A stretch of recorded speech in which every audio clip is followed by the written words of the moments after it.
আমি অনেক টাকা জমাচ্ছি। যেদিন অনেক টাকা হবে, সময় কেনার মতো টাকা, সেদিন কিছু সময় কিনে নেব। যারা প্রতিদিন, প্রতি মাস, প্রতি বছরে বলে যায় খুব ব্যস্ত, একদম সময় পায় না, কাজের চাপে মনে থাকে না, তাদেরকে সে কেনার সময় ধার দেব। সময় কেনা হয়ে গেলে আমি আবারও টাকা জমাবো। এরপর কিনব অজুহাত। পৃথিবীর সমস্ত অজুহাত কিনে জমা করব।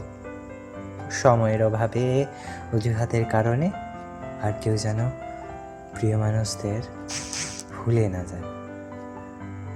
তাই অফুরন্ত সময় আর শূন্য অজুহাতের এক বড় পৃথিবী বানাবো।